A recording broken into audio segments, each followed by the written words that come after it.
Now, I don't know how much the guys are going to be able to relate to this because they just seem to have these simple, easygoing friendships. And ladies, we know that's not always the case for us, especially if you're someone like me and you like developing these deep, meaningful connections. You value vulnerability, you value emotional intimacy, and you just love those soul deep friendships. And that's okay, it's a beautiful thing. But not every relationship is supposed to be that deep. And that's fine. In fact, expecting that kind of relationship with everyone you meet can leave you feeling drained, disappointed, and hurt. And the reaction to these feelings aren't always positive. After a long while of not feeling cared for, I grew tired and I tried to change the nature of who I am. If you feel like you're nearing that point, don't do that. Keep watching and let me help you. So today we're going to explore how to discern the nature of your relationships, how to set healthy expectations, and how to embrace the beauty of diversifying those connections. Let's start with why we crave connections in the first place. For many of us, those meaningful and vulnerable relationships make us feel seen, understood, and loved. It's where we thrive, it's where we feel most alive. But the thing is, not everyone has the capacity for those type of relationships. It's easy to mistake someone's inability to deeply connect as a lack of care or effort, but often it's actually that their bandwidth for vulnerability is different from yours. And that's not a bad thing, it's just how relationships work. Here's how I like to think about it. Relationships exist on a spectrum. At one end, you have your casual connections. These are the friendly faces you see regularly. It could be a coworker, a neighbor you say hi to, or even someone you speak to at the gym. These relationships are light and surface level, and they don't need to be anything more than that. Then you have your friendly connections. These are people you enjoy spending time with, maybe share a few common interests, but the connection still doesn't run very deep. We probably have more people at this level of the spectrum than we have at either end. Now, the other end of the spectrum is where your close friends sit. These are the ones you trust and spend the most time with, or maybe not even spend the most time with, but within these relationships live vulnerability and emotional intimacy. The key is to accept that not every relationship, not every friendship sits at the deepest level of the spectrum, and that is okay. Now here's where it gets a bit tricky. Imagine your emotional energy as a teapot.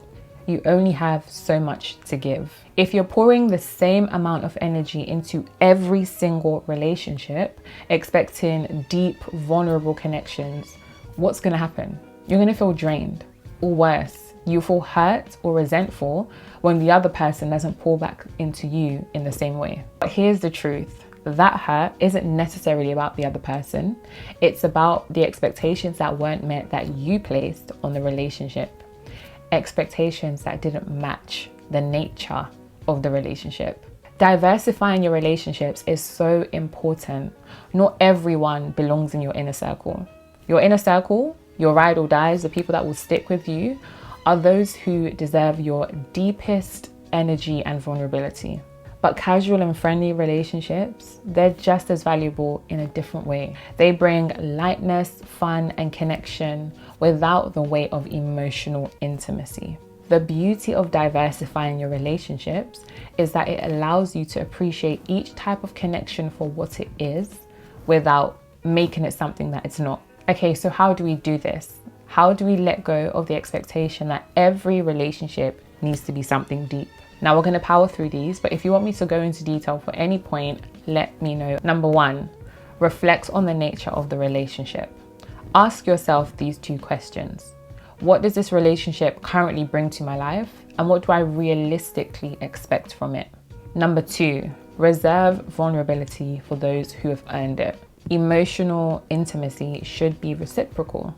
Save it for those who have shown that they can handle but also value that level of connection. Number three, appreciate relationships for what they are. A casual and friendly relationship isn't less valuable or less important than a deep one. It's just different. And every relationship serves a unique role in your life. It's that simple. And number 4, be intentional about your inner circle. These are people who deserve the bulk of your energy and your vulnerability. So choose them wisely. Also choose them based on how they've shown up in your life and how they met your needs at the most important seasons, or in the most important seasons in your life. That's a good indicator. What I do want to add to this, and from my own experience, is that the level of the connection you have with the people in your life can change in different seasons. So friendships change. What friendships look like change over time and at different periods in your life. So a good exercise is auditing your friendships in the different seasons of your life and rearranging who fits where. But do it with care, do it with wisdom, do it with discernment. Do this prayerfully and ask the Holy Spirit to guide you. So ladies and guys, if it applies, not everyone is meant to meet you at your deepest level, and that's fine. When you adjust your expectations and embrace the spectrum of your connections, you free yourself. You free yourself from hurt and disappointment, and from pouring your energy into places that can't hold what you have to give. So yes, love deeply, but connect wisely. Diversify your relationships and let them bring balance, joy, and fulfillment into your life. Thank you for spending time with me today once again. If this resonated with you, please do share it with someone you know needs to hear it or needs a reminder. With that being said, I will see you very soon. Toodles. Cause girl, not everyone gotta be okay. Bye.